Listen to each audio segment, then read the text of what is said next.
Hi, everybody. Welcome back to the MetaStellar YouTube channel. If you are new here, my name is Maria KOROLOV, and I'm the editor here at MetaStellar.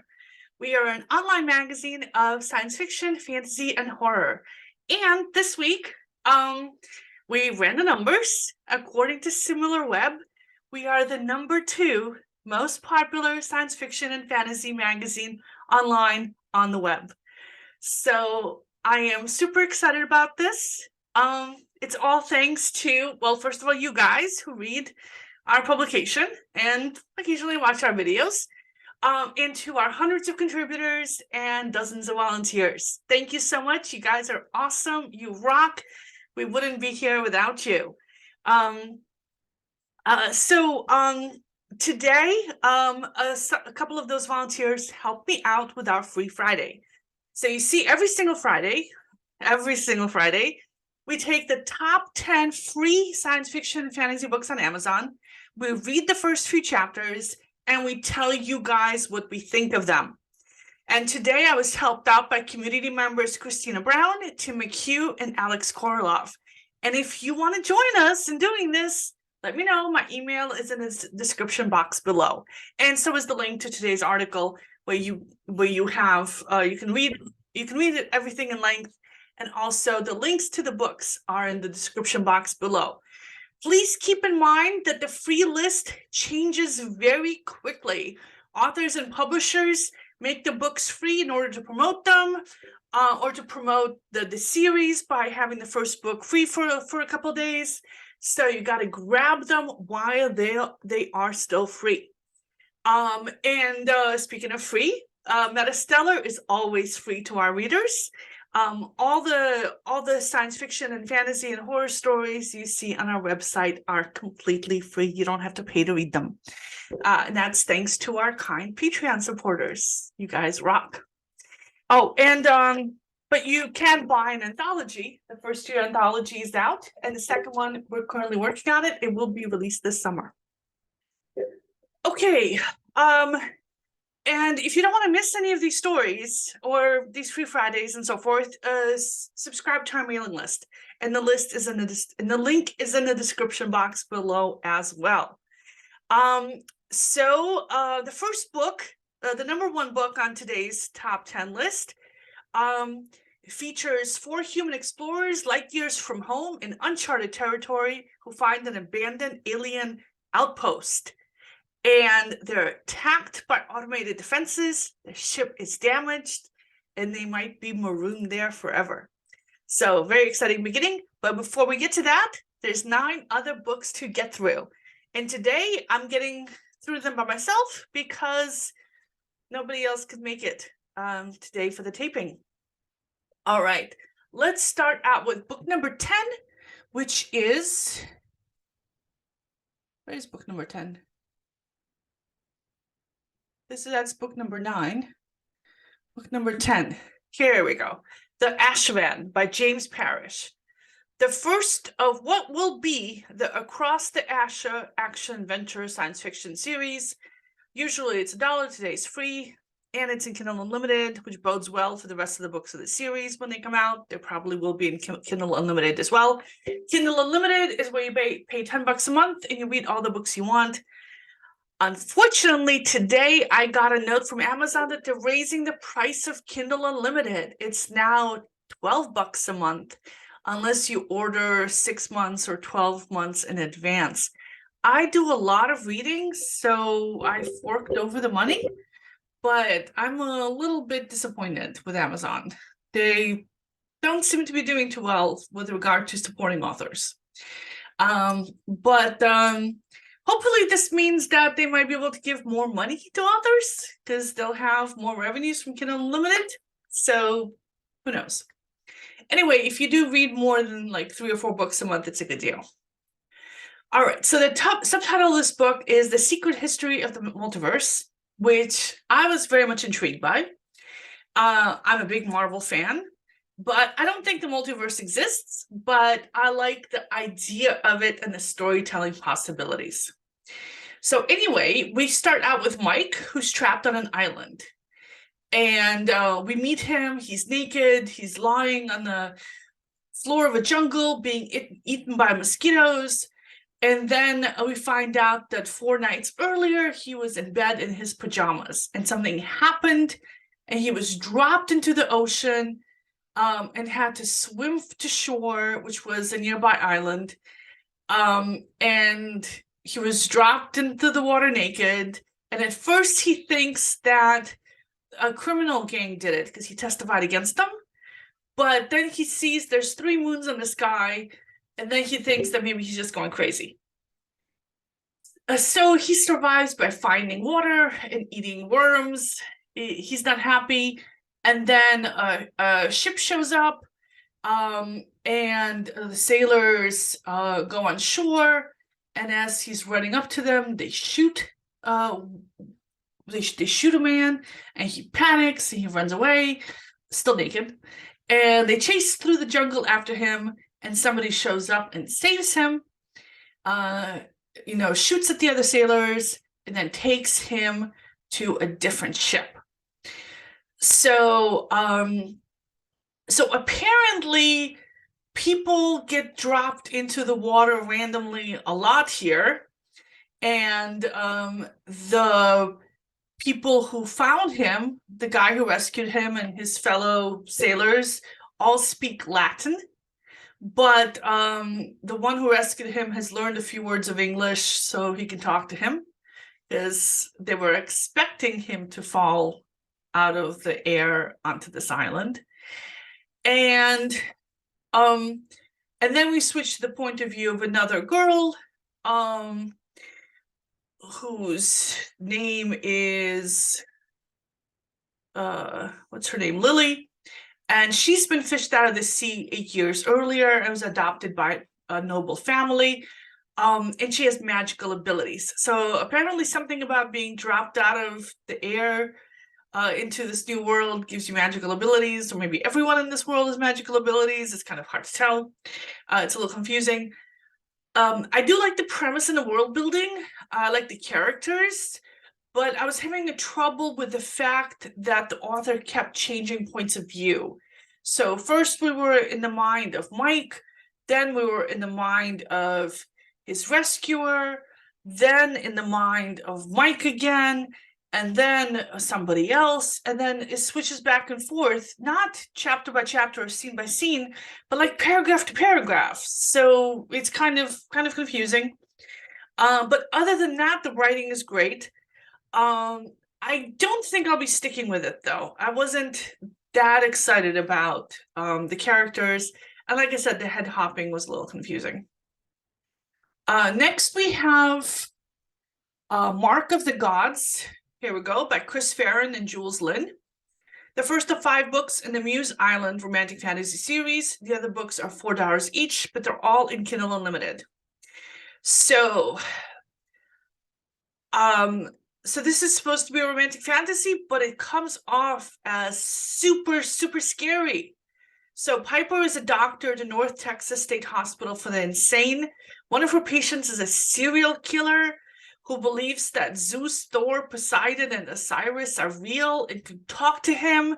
And he's already killed 4 people, maybe more. And she's a doctor, and she's the one who's recommending that he can stand trial, that he knows what he's doing. So she herself suffered hallucinations as a child, which makes her a little bit more empathetic. But even when she was having hallucinations, she knew the difference between right and wrong. So she's not like totally empathetic.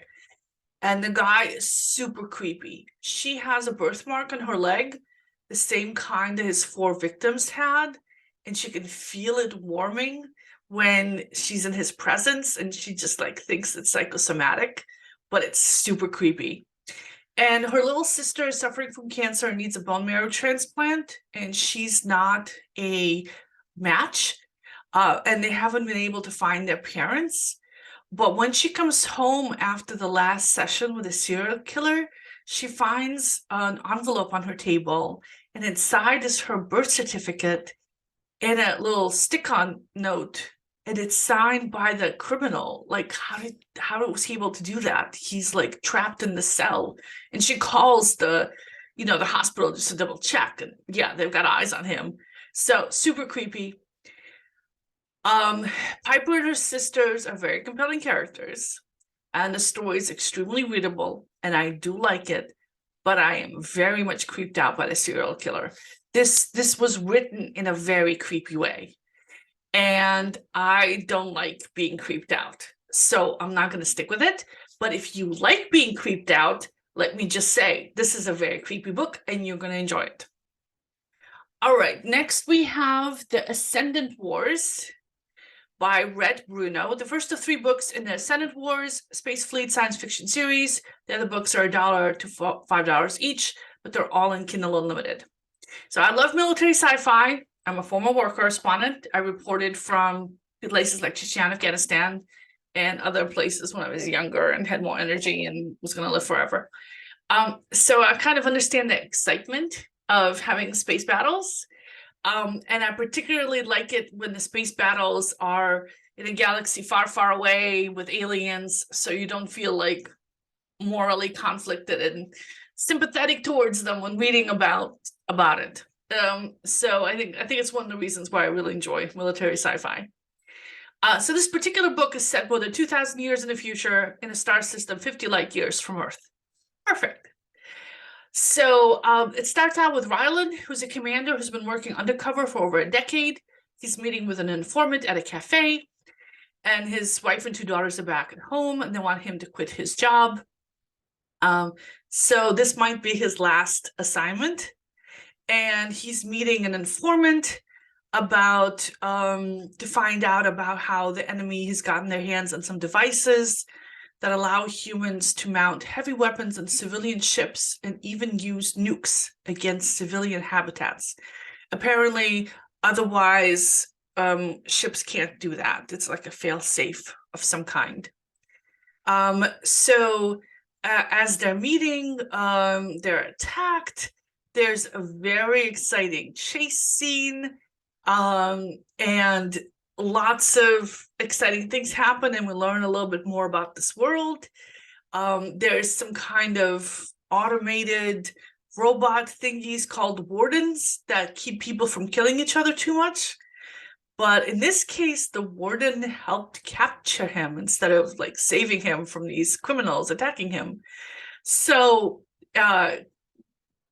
he was a little freaked out by this. Wardens aren't supposed to do that.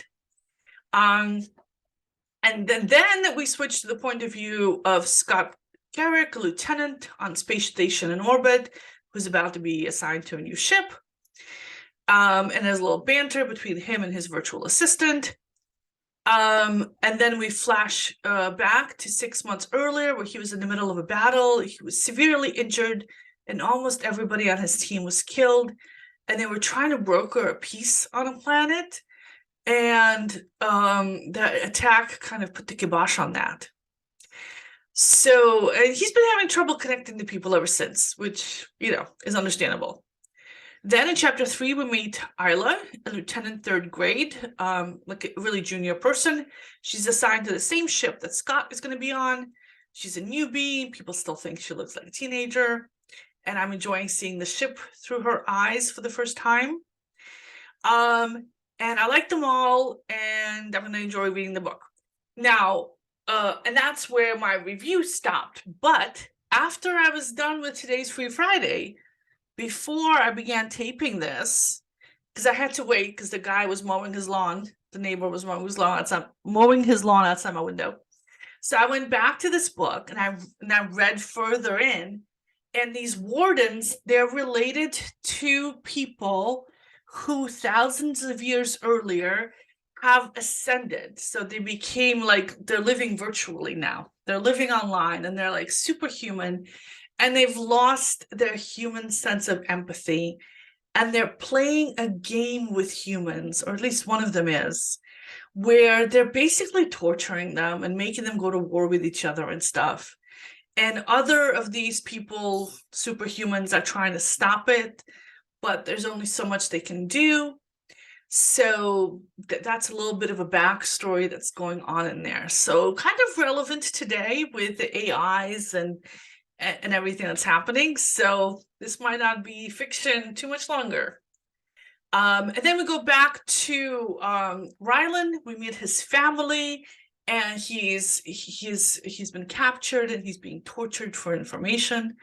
So very exciting story. I'm definitely going to be sticking with it. Like I said, I already came back to read it.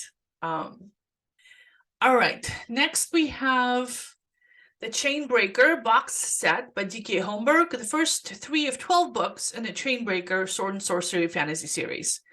The other books are available for $5 each, but they're all in Kindle Unlimited. Book 11 is due out next week, and then book 12 will be coming out in August, and both are available for pre-order. And like I said, they're all in Kindle Unlimited. Holmberg has been on our list a lot. 1, 2, 3, 4, 5, 6, 7, 8, 9, 10, more than a dozen times. So very popular author, frequent flyer on the top 10 list. I love his writing style, or her writing style. I think it's a he. The first book in the set is The Risen Shard, and it starts right out with the action.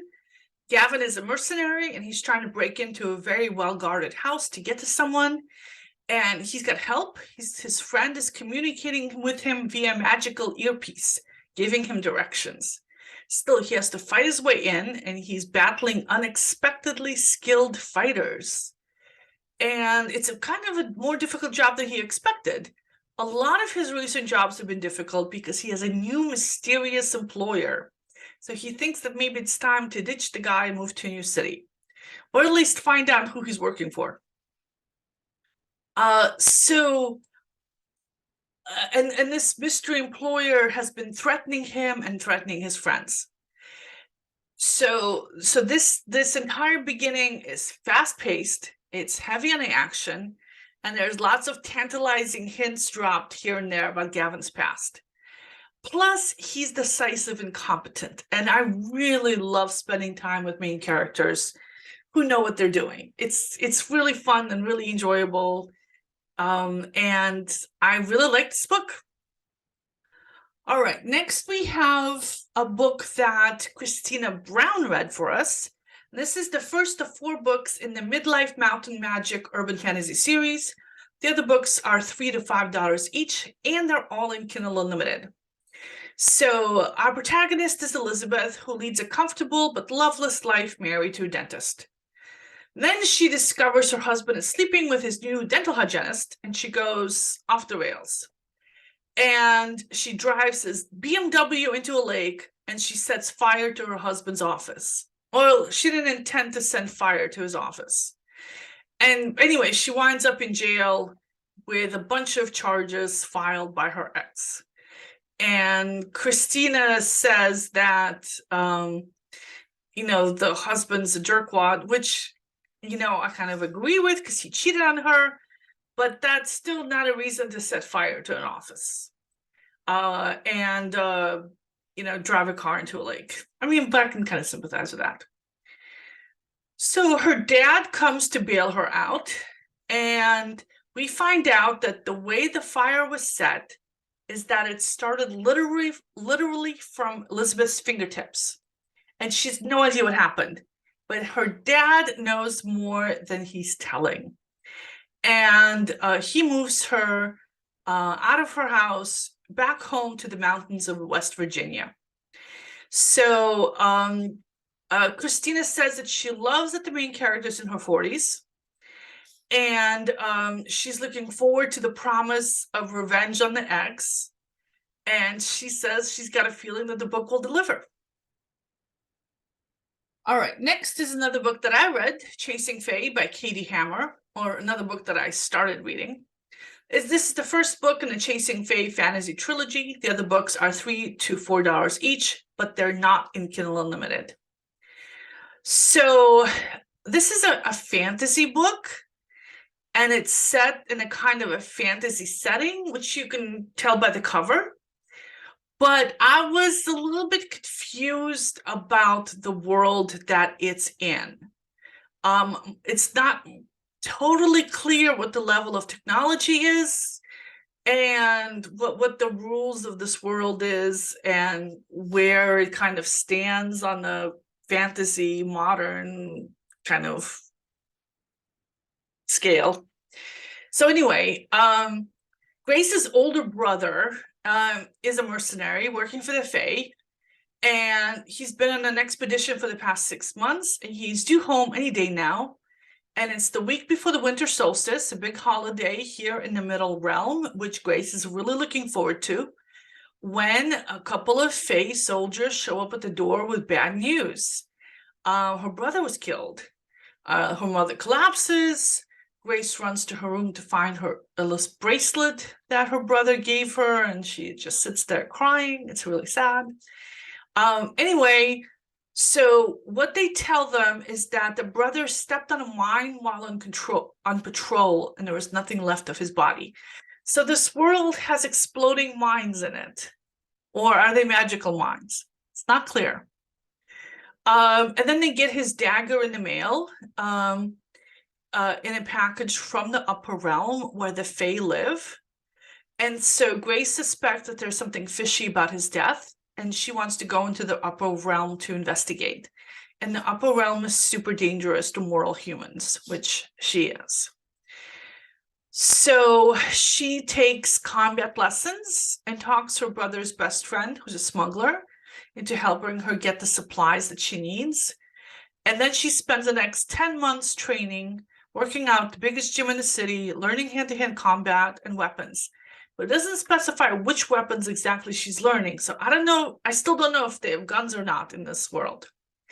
But they do have guns that shoot grappling hooks. But it's not. So I'm a little confused about the technology here. I'm also having a little bit of a hard time getting into the book because it's written in the first person present tense. That's a common style for young adult novels, but it always takes me a little bit out of the story when I first start reading it because it's not, I'm kind of used to like past tense. And I don't really understand her motivation to risk her life. So she doesn't think her brother's alive. He most likely died in some other way than the Fae are telling them, but she's going to be risking her life to find out why. It's not going to bring her brother back, and he knew he was risking his life when he signed up to be a mercenary. So not really clear what her actual motivation is to go there herself to the upper realm, especially given how difficult it is to get there and how dangerous it is. So not understanding this. All right, the reason my shoulders keep blinking out of existence is because I don't have my green screen up, because it's too hot for a green screen. I have to hang it up behind me like a curtain, and it just like, it's hot enough right now. Turning on the AC would make a lot of noise, and I don't want to do that when I'm taping. Anyway, so please forgive my invisible man kind of thing that I've got going on. All right, next we have Dead City by Sean Platt and Johnny B. Truant. The first of 3 books in the Dead World Techno Thriller series. The other books are $3 each, and they're not in Kindle Unlimited. And both authors have been in this list before a few times. All right, so Tim McHugh read this one, and he says that the book takes place in a post-apocalyptic America after a disease has turned much of the population into undead zombies. Oh, zombies. All right, so so Tim says that the book seems to be following the classic zombie tropes, and it's not really his thing. So the first chapter begins with Alice, who's a reporter traveling to Yosemite for reasons having to do with the research she's doing into a company that's working on a cure for the zombie disease. So Tim read the first 5 chapters, and the whole time Alice was just getting herself set up at this base. She flies there the helicopter, she gets a uniform, she takes to a colonel, and he says doesn't have really much of an idea of what the plot's going to be. And he had so much trouble piecing it together, he had to go back to the book's description and read it. So apparently, later in the book, we'll meet a man named Ian who has invented a cure but maybe it might not be a cure, but a giant conspiracy. So Tim says that these first few chapters are moving at a very, very slow pace, and he had trouble figuring out what was happening because of lack of detail. He doesn't know who Alice is, where she's going, what the crisis in the world actually is. The dialogue's very surface level and doesn't reveal anything about what's going on. So Tim says that he's not going to be sticking with it. It's not his genre anyway. And he wasn't getting really pulled into this writing style. But he says if you like books about the undead, you might want to try this one, because it looks like there's going to be an interesting conspiracy for Alice to unravel.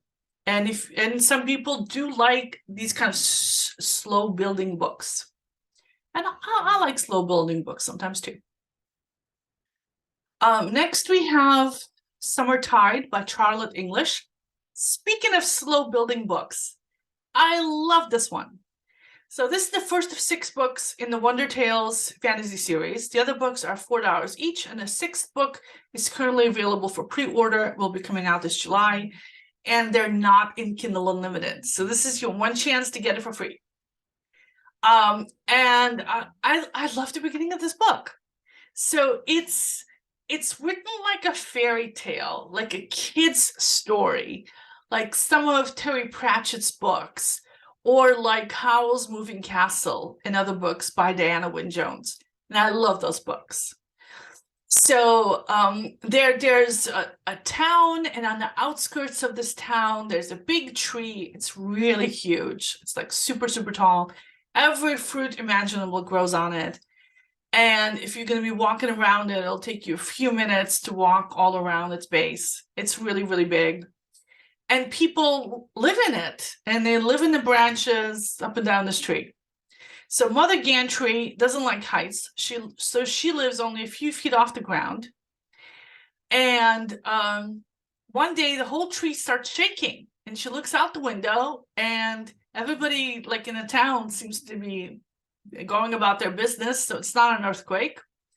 Then stuff starts falling from the tree: berries, apples, plums, cherries, acorns, chestnuts, all sorts of stuff. And then a root comes up, and it comes down again, but in a different place. Then more roots. And everybody living in the tree starts to panic, because they realize that the tree has decided to pull up roots and walk somewhere, which nobody can remember it doing. So this tree starts walking past the town, and all the tree's residents are trying to figure out what they're going to do. Do they climb down and jump off the tree and like lose all their stuff? Do they stay with the tree and see where it's going? One of them gets sent on a mission to climb up higher into the tree to talk to the wizard who lives up near the top. Maybe he knows what's going on. And I love this beginning. I love the writing style, the sense of humor, the interactions between the characters. The characters are super well written. We meet several of them in these first few chapters. So again, not much happens. People are living in a tree, and then the tree starts walking. But it's just lovely writing. So if you like Howl's Moving Castle, if you like Pratchett's books about the witches, that kind of style of writing, I think you would really, really enjoy this book. I definitely am. All right, then we have The Grids Collapse by Colton Lively, a standalone book of EMP survival, and it's in Kindle Unlimited. And the author has plenty of other books available, all in Kindle Unlimited. So if you like his style, there's plenty more reading for you where this comes from. So an EMP is an electromagnetic pulse. It can be caused by a solar flare or a nuclear bomb or an EMP generator. And it's an electromagnetic pulse that kills electronics, but leaves people and animals and plants untouched. So if you were going to be like having a real world EMP attack, and this is something our government has actually been talking about. At my day job, I write about cybersecurity, and the government actually has a defense plan against this. And you can harden things against EMP blasts to keep the power system from going down and stuff. And a few years back, everybody was panicked about it. And then they put systems in place to protect critical infrastructure, and life kind of went on. But for some reason, it seems like every week there's at least one EMP book on this list. Maybe there's something wish fulfillment-y about them, where we want all the electronics to die. Anyway, Alex read this one because he loves these EMP books.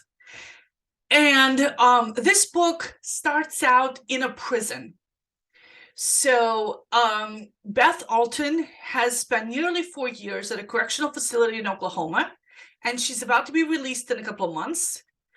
And her cellmate has been protecting her, but in exchange, Beth has been getting stuff from the commissary for her. And since the cellmate knows that Beth is about to be released, she demands triple payment to protect her for the next couple of months, or else she'll kill her.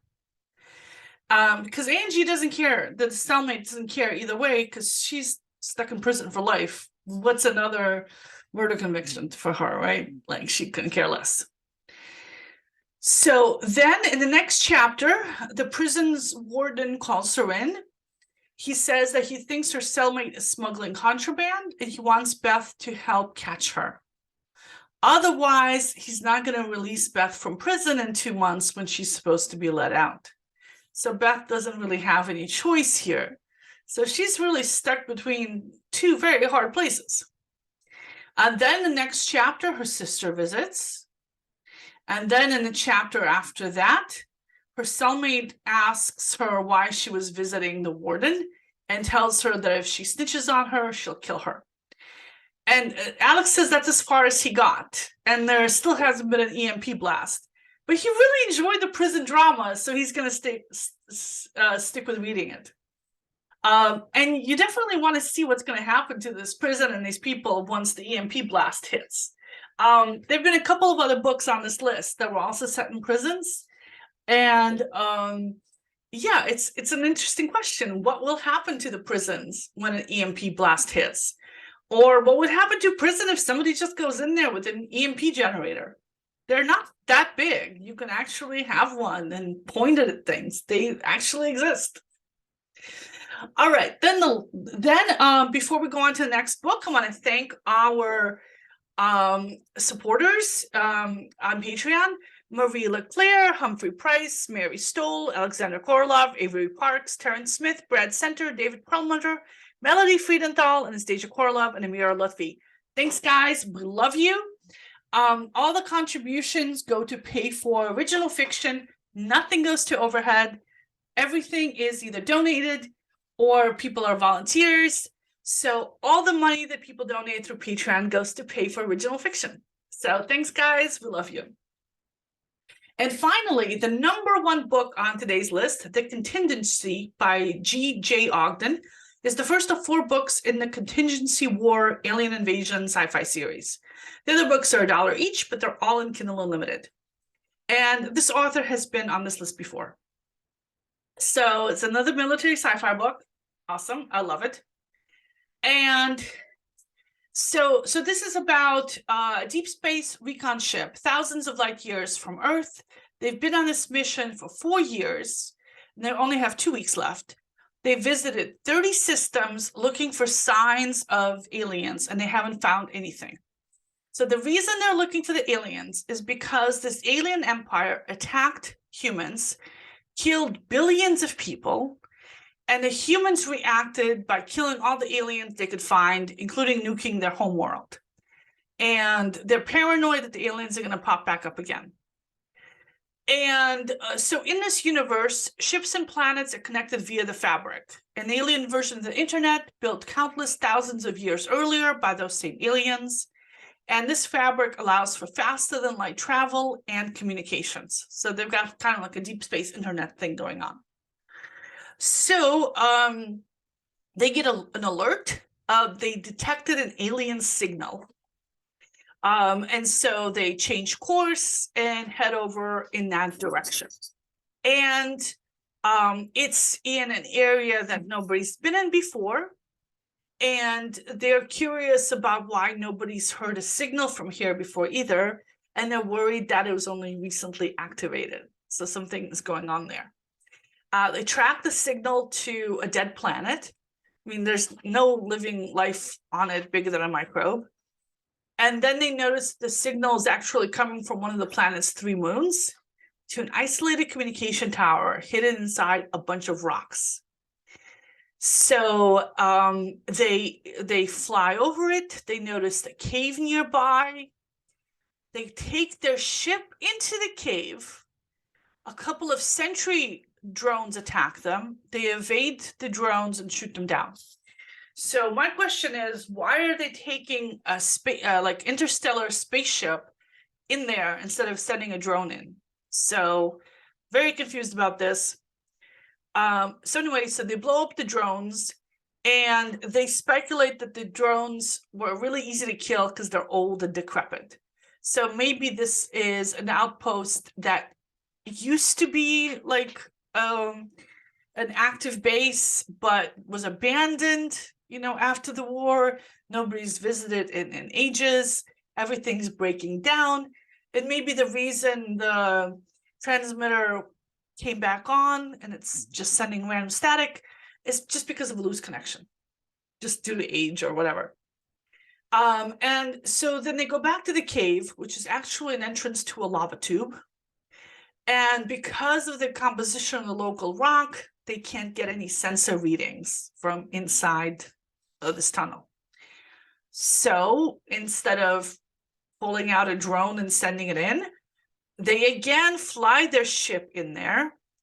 And at the end of the tunnel is a large cavern, and it's apparently an abandoned starship base, the really faint power signature. And they're hovering there trying to figure out what it is. Then a watchtower comes online and shoots them and injures their ship, and they're forced to land on one of the landing pads below. And they like barely make it like in this landing. So again, why did they do this? Oh, and also because of the block of the rocks, they block the signals out too, and they can't communicate with the fabric. So they're thinking that people back home are going to think that the ship is dead. And maybe somebody will come out to investigate why the entire ship died, but maybe not. It's not going to be particularly urgent because they're so far from home. And I mean, people might never come. So so that's the premise of the book. But the characters are great. I love all 4 of the main characters here and their interactions. I mean, they've been together in space for 4 years, and they play practical jokes on each other and stuff like that. It's really fun. There's a little bit too much of manual control of the ship and manually flying through this cave and manually reacting to everything, which is probably why they got into that trouble. Like, do they not have computers in this world? We have computers, right? So yeah, I don't know what's going on there with them. But aside from that minor quibble, which is common to a lot of science fiction books, otherwise there'll be nothing for people to do.